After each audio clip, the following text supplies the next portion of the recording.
diametralmente opuesto a esta idea. El Señor comienza su mensaje pronunciando una bienaventuranza por los nadie de este mundo, por aquellos que reconocen que delante de Dios no son nada, no poseen nada, y lo que es peor aún, no pueden por sí mismos salir de esa terrible condición en que se encuentran.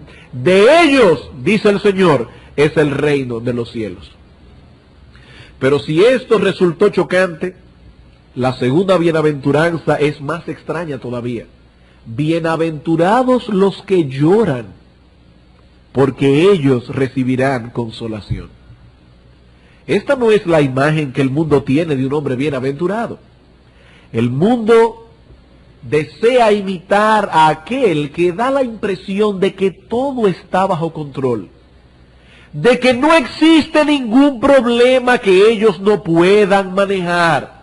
Estos hombres que el mundo imita están siempre bien vestidos, siempre sonrientes, siempre divirtiéndose, siempre satisfaciendo todos sus deseos. Esos son los hombres y mujeres bienaventurados.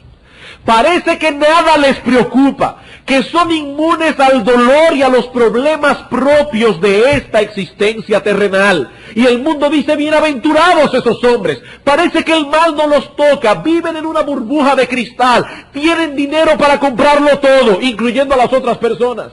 Bienaventurados esos hombres. Parece que no tienen ninguna razón para llorar, por lo menos no en público. ¿Y saben algo, hermanos? Aún la iglesia se ha visto tentada a copiar ese patrón. Muchos predicadores populares tratan de dar esa imagen que el mundo posee como prototipo del hombre bienaventurado.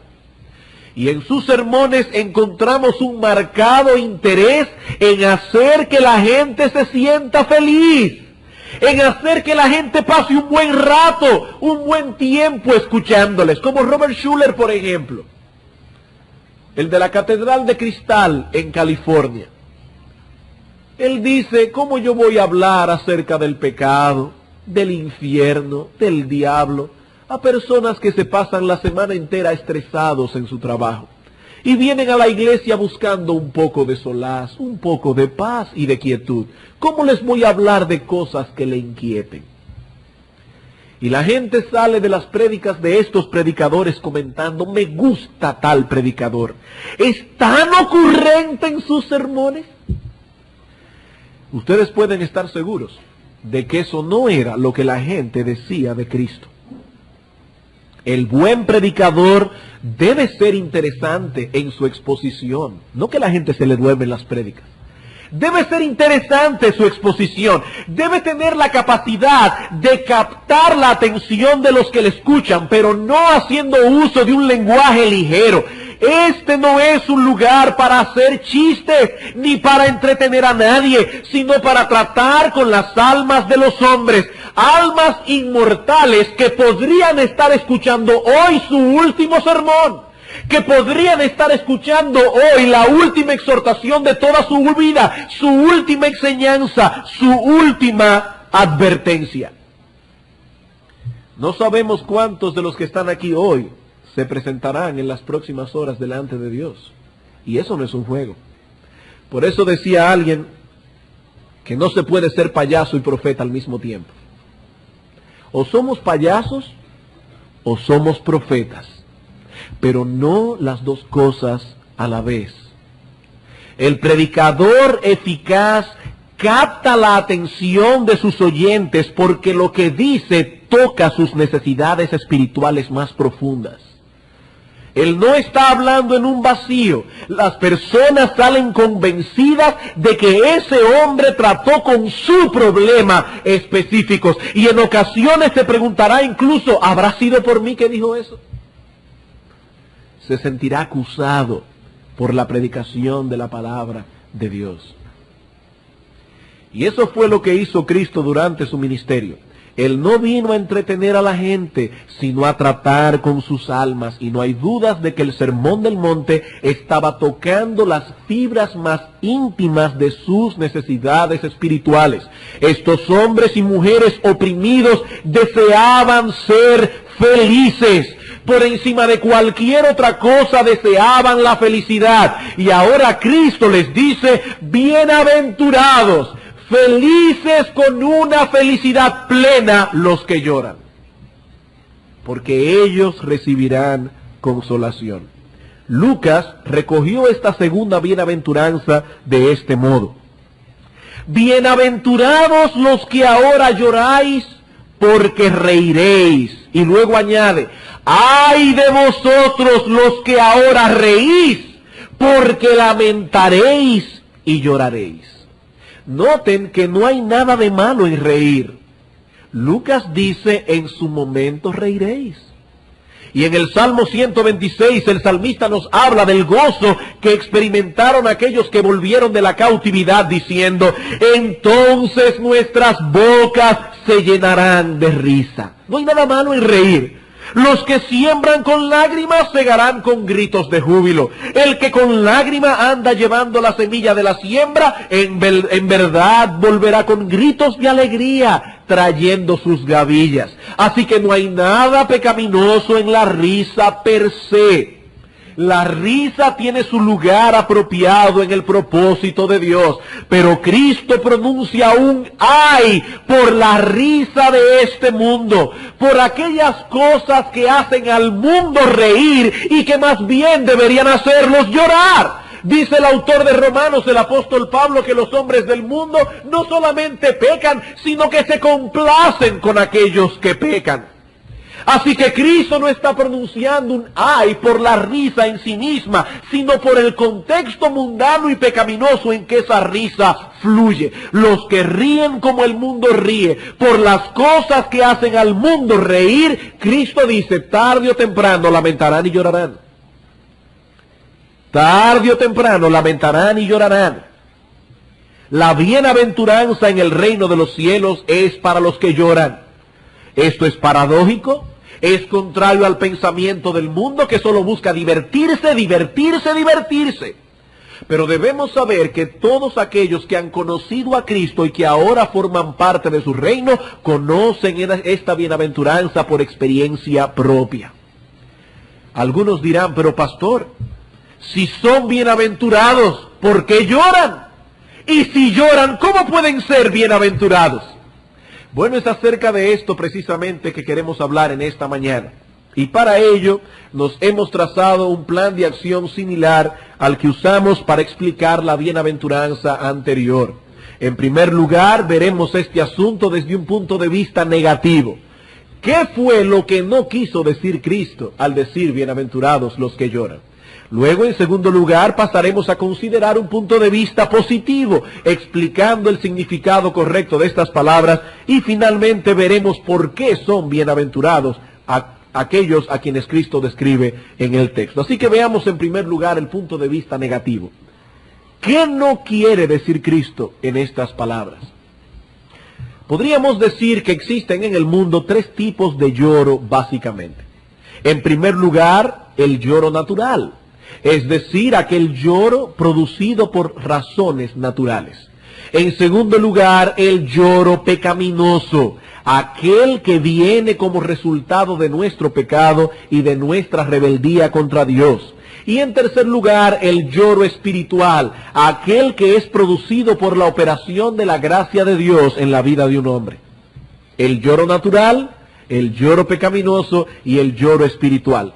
Cuando el Señor Jesucristo pronunció esta bienaventuranza sobre los que lloran, evidentemente no se estaba refiriendo a las primeras dos categorías, es decir, al lloro natural o al lloro pecaminoso. Por ejemplo, es natural que una persona llore la pérdida de un ser querido.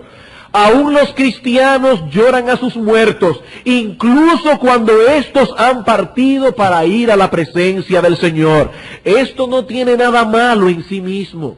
Escribiendo a los tesalonicenses, el apóstol Pablo consuela a estos hermanos en el contexto de algunos hermanos de la iglesia que habían muerto. Él quería instruirlos para que su tristeza no fuese como la tristeza del mundo, como la tristeza de aquellos que no conocen a Dios.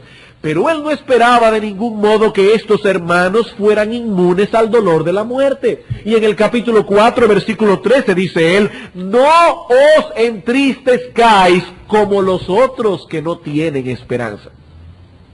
No es una prohibición absoluta a entristecerse, hay un contraste aquí.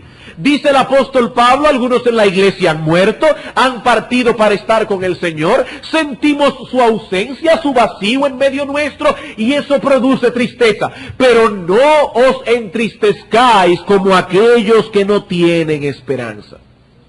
De igual modo, cuando Epafrodito enfermó y estuvo a punto de morir, Pablo escribió a los filipenses que Dios había sanado a este siervo de Dios para que él no tuviese tristeza sobre tristeza. Filipenses 2:27. Tristeza sobre tristeza. Así que no hay nada de malo en este lloro natural. Este lloro es común a creyentes y a incrédulos. También es natural el lloro causado por el dolor físico. Si su hijo hace algo malo, usted se lo lleva a su habitación, le da una buena pela y lo más lógico es que llore. Ese lloro es natural, es un lloro producido por el dolor físico, o aquel que es producido por una escena conmovedora. Vemos una película en televisión, tiene un final triste y terminamos llorando. Nuestras fibras más internas se conmueven.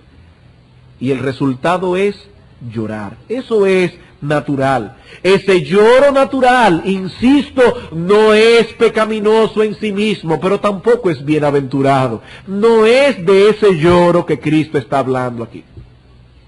De igual modo, hay un lloro que es pecaminoso, producido por nuestra propia corrupción, por nuestra rebeldía contra Dios.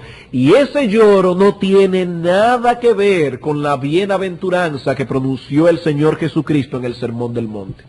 Como el lamento de Acab, cuando vio que su ambición quedó frustrada de obtener la viña de Nabot. ¿Recuerdan esa escena en el Antiguo Testamento? Era un lloro por no haber podido satisfacer su codicia. Muchas personas lloran cuando no logran llevar a cabo sus deseos pecaminosos. Tienen un anhelo, su anhelo es pecaminoso, y Dios tiene tanta misericordia de ellos que frustra sus deseos, y entonces lloran. Caín también lloró cuando Dios pronunció juicio sobre él por haber dado muerte a su hermano. Y yo pregunto, ¿acaso lloraba Caín por haber pecado contra Dios?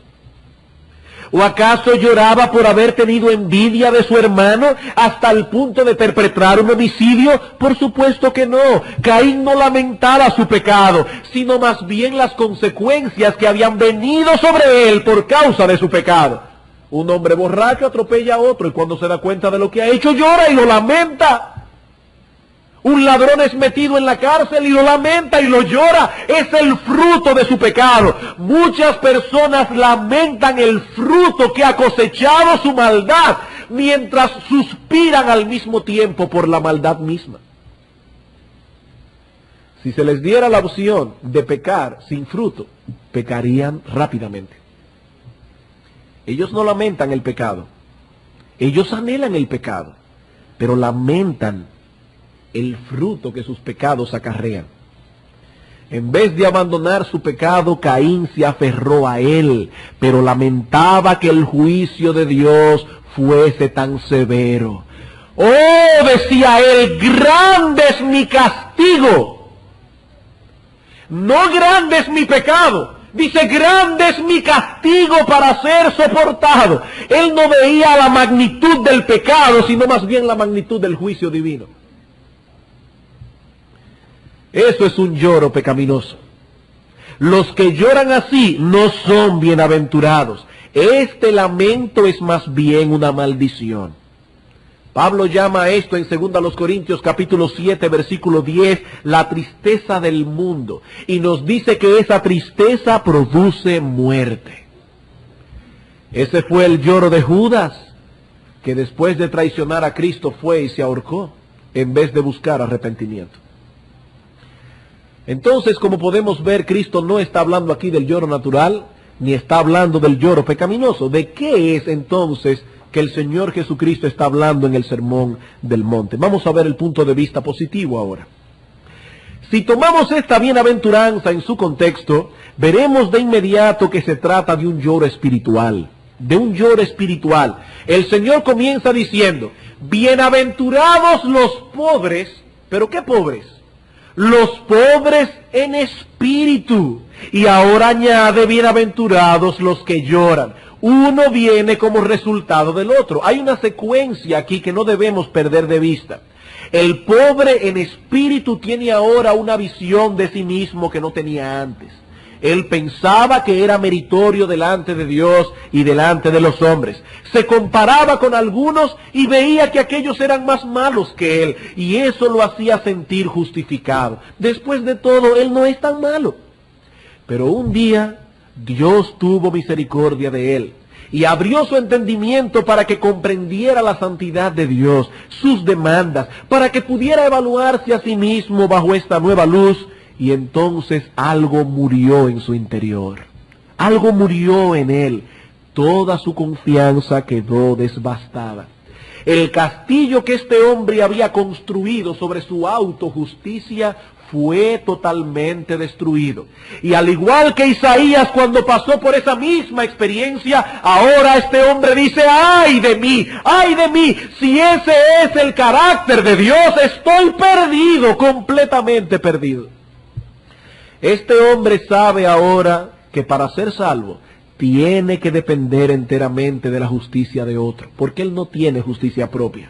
Y comprendiendo esta verdad, abraza a Jesucristo el justo, quien no solo murió por los pecadores, sino que también ha prometido poner su justicia perfecta en la cuenta de todos aquellos que vienen a él en arrepentimiento y fe. Pero al conocer su condición ahora, este hombre llora. Al conocer su condición, este hombre llora.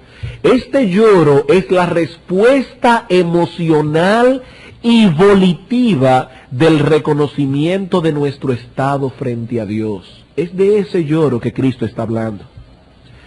Todo hombre que ha sido iluminado por el Espíritu Santo y ahora se contempla a sí mismo como un miserable, pobre, desventurado, ciego y desnudo, llorará. No necesariamente derramando lágrimas físicas. Eso depende mucho de la forma en que cada uno ha aprendido a reaccionar al dolor. No todo el mundo llora fácilmente con lágrimas físicas. Pero por primera vez esta persona ha visto su pecado tal cual es.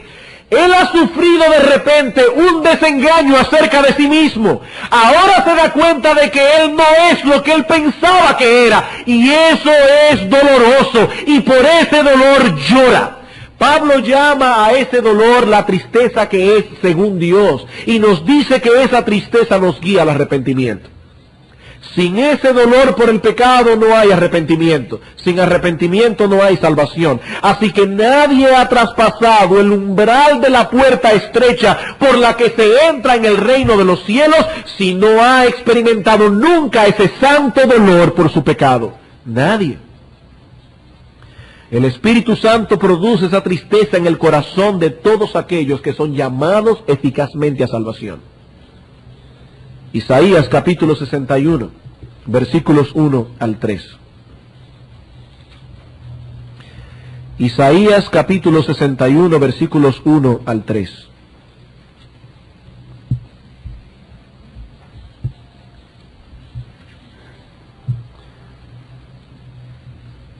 Debo recordar, hermanos, que este texto fue citado por Cristo en la sinagoga en Lucas capítulo 4 cuando comenzó su ministerio. Eso quiere decir que este texto está hablando acerca del ministerio mesiánico de nuestro Señor Jesucristo.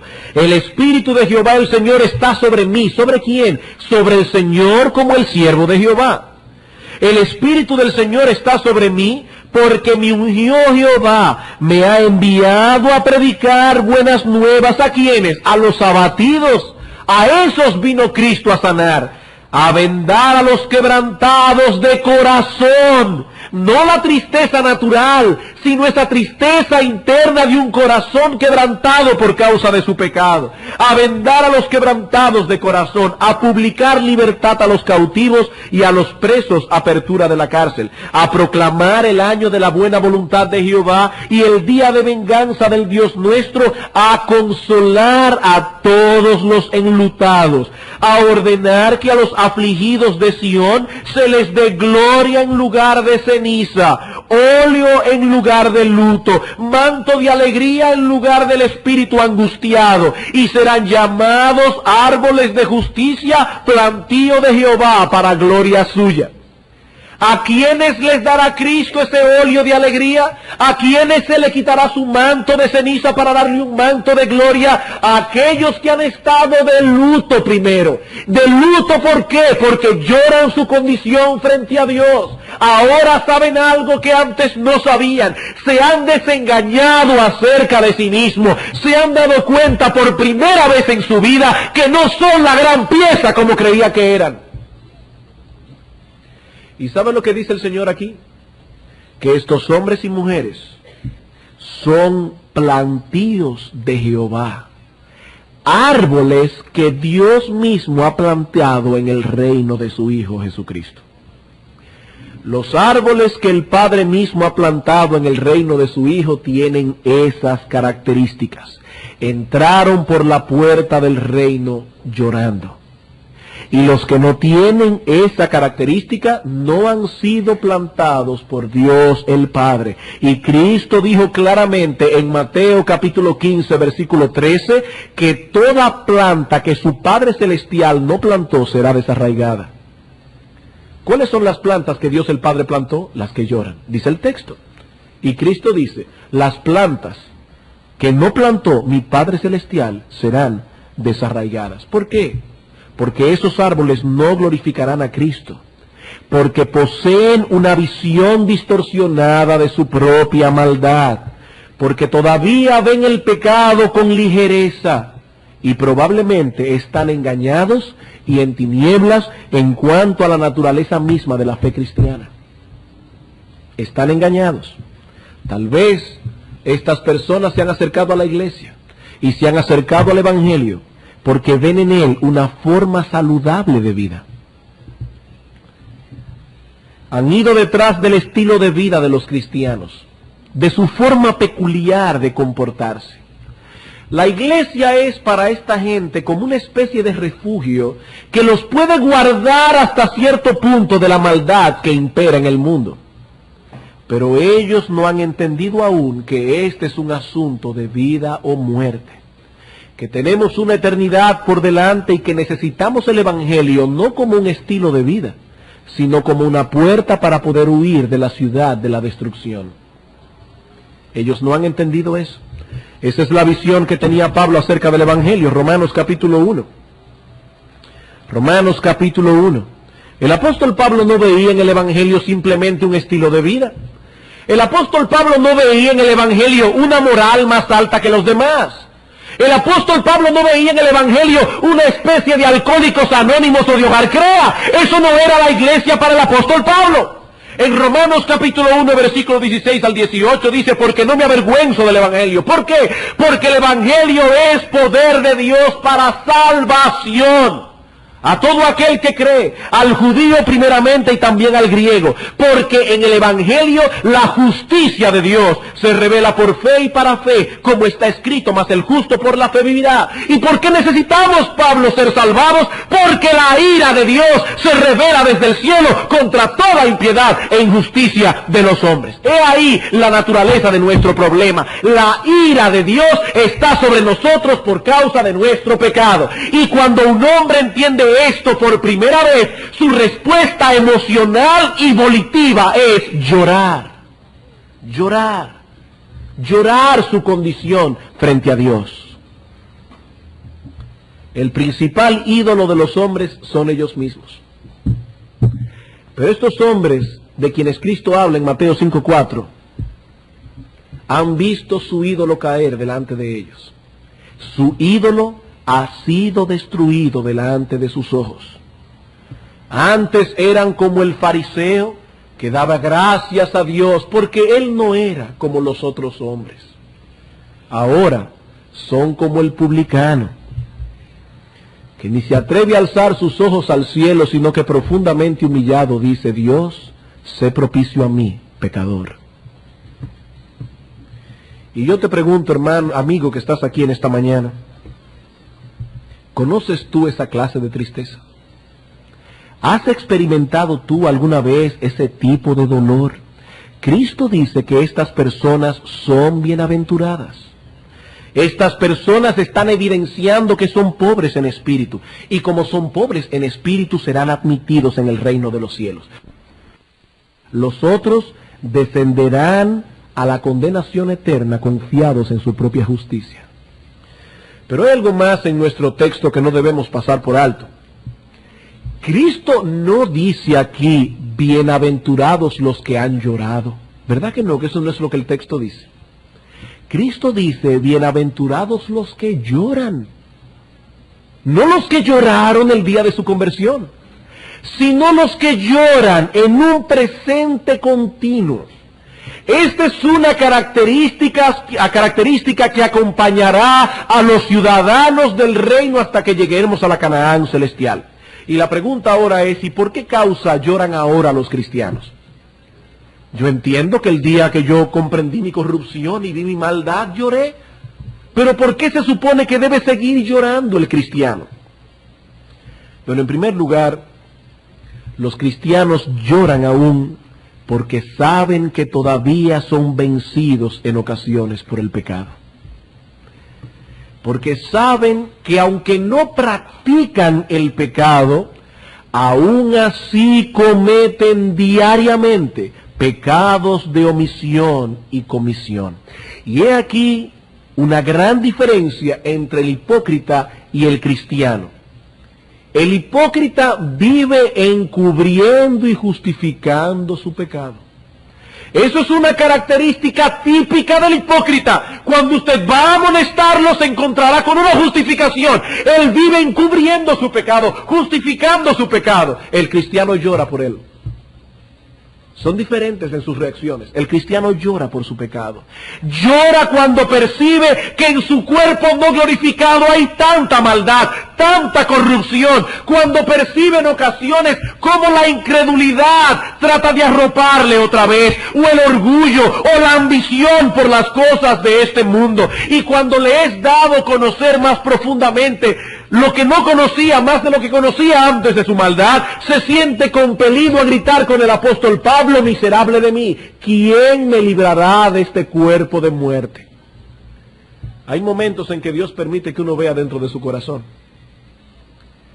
Y cuando Dios permite al cristiano ver lo que hay en su corazón, el cristiano llora.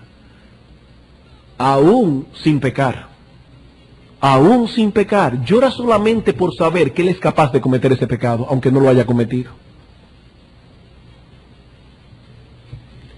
Cuando una madre en un momento dado de desesperación quisiera deshacerse de sus hijos, y se pregunta cómo es posible que una madre cristiana tenga tales sentimientos, y ve su corazón y ve su maldad, y llora por su maldad delante de él.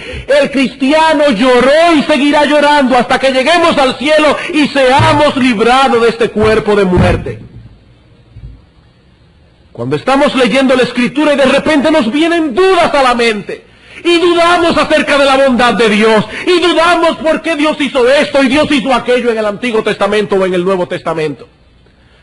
Y cuando percibimos que dudamos de la bondad de nuestro Padre Celestial, lloramos, lloramos. Nos duele saber que todavía tenemos suspicacias para con Dios. ¿Quién puede levantar la mano aquí, creyente, y decir que nunca le ha pasado eso? El cristiano llora. Llora cuando le vienen de repente a sus pensamientos horribles. Y se pregunta si los otros cristianos tendrán los mismos problemas que él tiene. Hermano, por lo menos consuélate en esto: tienen los mismos problemas que tú. Los mismos problemas que tú. Muchos de ustedes han escuchado hablar de David Brainerd, ese siervo de Dios que dedicó su corta vida a llevar el evangelio a los indios americanos y que murió antes de cumplir los 30 años en el 1747.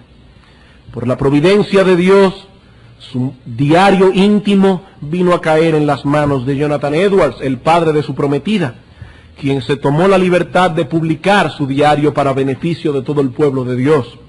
Y en una parte de su diario, este santo hombre de Dios escribió lo siguiente: por la tarde salí a encontrarme con Dios, pero me sentí muy decaído, y Dios hizo de aquel un tiempo de humillación para mi alma. Lloré sobre el cuerpo de muerte que está en mí. Me dolía mucho por no poder orar y alabar a Dios con el corazón lleno de amor divino y celestial. Este hombre lloraba cuando percibía que habría frialdad en su alma. Y en otro lugar escribió: Dios me dio esta mañana una visión tal de mí mismo que lucí vil ante mis propios ojos. Sentí que la corrupción se revolvía en mi corazón. Y yo me pregunto, ¿qué cristiano verdadero no ha pasado alguna vez por esa experiencia? Pero el cristiano no solo llora por su pecado, sino también por el pecado de otros. Por el pecado de otros. Cuando Isaías tuvo aquella visión de la gloria de Dios en el templo, no solo dijo: ay de mí, porque soy hombre inmundo de labios, sino que añadió: y habito en medio de un pueblo que tiene labios inmundos. Lloró por su pecado, pero también por el pecado del pueblo. En el Salmo 119, versículo 53, David escribió: horror se apoderó de mí a causa de los inicuos que dejan tu ley. Y en el versículo 136 del mismo Salmo dice: ríos de lágrimas descendieron de mis ojos porque no guardaban tu ley.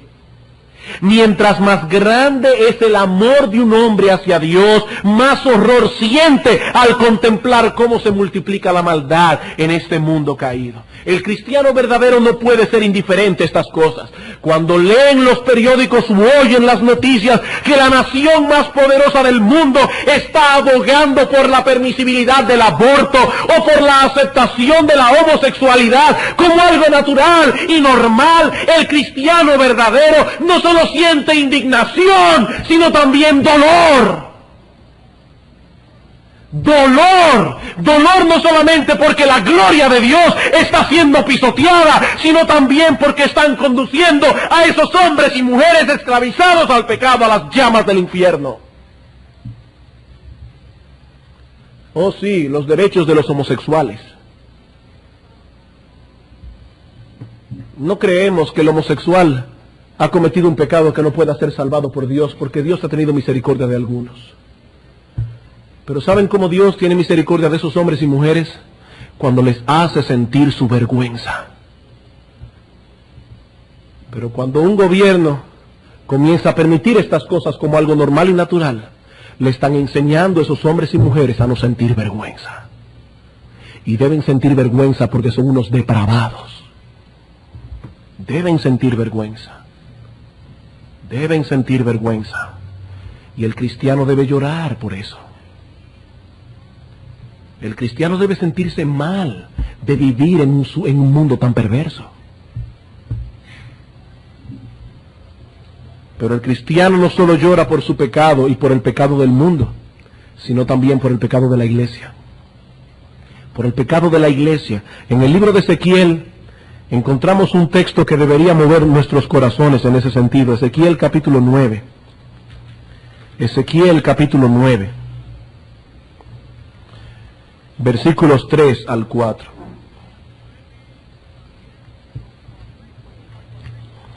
Y la gloria del Dios de Israel se elevó de encima del querubín, sobre el cual había estado, al umbral de la casa. Y llamó Jehová al varón vestido de lino, que tenía a su cintura el tintero de escribano, y le dijo Jehová: pasa por en medio de la ciudad. ¿De qué ciudad? Por en medio de Jerusalén, y ponles una señal en la frente a los hombres que gimen y que claman a causa de todas las abominaciones que se hacen en medio de ella. No olviden, hermanos y amigos, que Jerusalén era la ciudad amada de Dios. Allí habitaban aquellos que habían entrado en pacto con Dios. pero se habían desviado terriblemente en su obediencia y se habían hecho abominables a los ojos de Dios. Pero en medio de tales abominaciones el remanente fiel gemía y lloraba. Su celo por Jehová de los ejércitos no les permitía permanecer indiferentes mientras el pueblo de Dios actuaba de esa forma. Por eso más adelante el apóstol Pablo, en 2 Corintios capítulo 11, dando un récord de sus sufrimientos, uno de los que menciona es su gemir por la iglesia.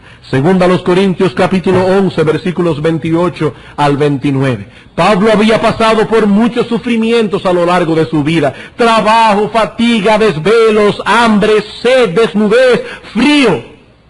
Y ahora dice en el versículo 28, y además de otras cosas, lo que sobre mí se agolpa cada día, la preocupación por todas, no por mí, sino por todas las iglesias. ¿Quién enferma y yo no enfermo? Dice Pablo. ¿A quién se le hace tropezar y yo no me indigno? Me causa indignación, dice el apóstol, que algunos cristianos se comporten de cierta manera. He ahí el sentir de un hombre fiel cuando ve a la iglesia de Cristo enfriarse en su amor a Cristo. Cuando ve que algunas cosas en la iglesia, no en nuestra iglesia particular, en la iglesia de Cristo en sentido general, se hacen con ligereza. Cuando ven que el arminianismo está carcomiendo el fundamento de muchos cristianos. Cuando nota que mucha de la música cristiana de hoy no es más que un entretenimiento abominable delante de Dios. Cuando ve que en los púlpitos no se denuncia el pecado. Cuando no se frena el avance de la mundanalidad en la iglesia de Cristo. Y todo hombre fiel que ama a Dios debe dolerse por eso. Debe dolerse por eso. Debemos sentir dolor por esas cosas, gemir en oración, pidiendo que Dios nos permita ver tiempos mejores. Aquellos tiempos cuando los predicadores no eran payasos que se paraban en un púlpito a hacer 50 chistes y 4 historias tristes. Cuando eran hombres de Dios que tenían el poder del Espíritu Santo predicando su palabra. Y debemos orar, hermanos, que Dios nos conceda el privilegio de ver tiempos mejores, cuando los cristianos estaban dispuestos a dar sus vidas en sacrificio por la causa de Cristo. Cuando los padres educaban a sus hijos en el temor de Dios. Cuando los hombres amaban a sus mujeres como Cristo amó a la iglesia. Cuando sus mujeres resplandecían en la sociedad porque tenían un espíritu afable y apacible que era delante de Dios precioso. Debemos pedir a Dios, hermanos, que nos permita volver a ver esos tiempos. Como hemos podido ver, los cristianos tienen razones para seguir llorando. Razones para llorar. No obstante, no podemos perder de vista que nuestro texto contiene una nota consoladora. Y eso nos lleva a nuestro último punto que veremos más brevemente que los anteriores. La promesa del texto. La promesa del texto. Cristo dijo que aquellos que lloran del modo que hemos descrito son bienaventurados. Son bienaventurados. Pero no por el hecho de llorar. No somos masoquistas que disfrutamos con el sufrimiento. No, hermanos. Dios no nos ha llamado a ser masoquistas. Dice el autor de Hebreos que al presente la disciplina de Dios no parece ser causa de gozo, sino de tristeza. Pero aún así Cristo dice, son bienaventurados por la bendición prometida. ¿Y cuál es la bendición prometida? Bienaventurados los que lloran. ¿Por qué? Hay ahí la razón. Porque ellos recibirán consolación. Ellos y solo ellos serán consolados. Y no existe una bienaventuranza más grande que ser consolados por Dios. No existe un consuelo más grande que ser consolados por Dios. ¿Y en qué consiste ese consuelo? Bueno, en primer lugar, en el hecho de saber que nuestros pecados han sido perdonados. en el hecho de saber que nuestros pecados han sido perdonados. Recuerden que este lloro antecede a la verdadera conversión.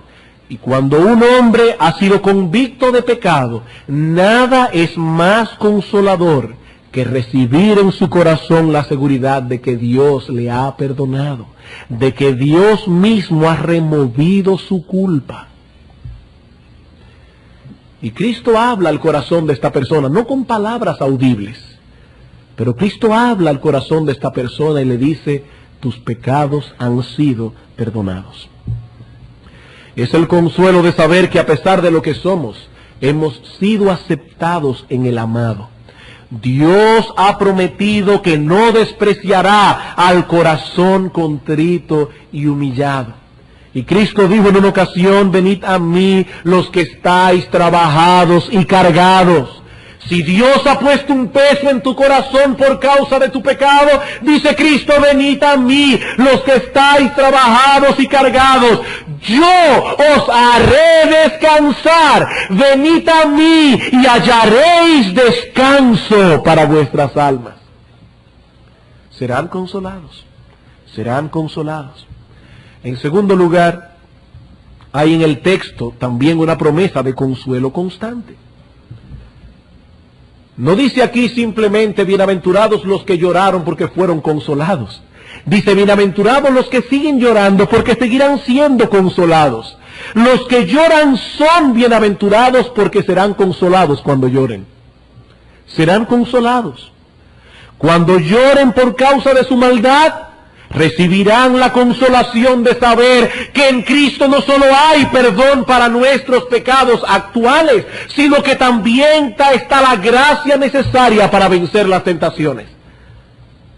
Y cuando el cristiano ve su maldad, ve su corrupción y llora por ella delante de Dios, el Espíritu Santo trae a su corazón aquel texto de 1 de Juan 1:9. Si confesamos nuestros pecados, Él es fiel y justo para perdonar nuestros pecados y limpiarnos de toda maldad. Cuando lloramos por nuestros pecados, Dios nos reconcilia.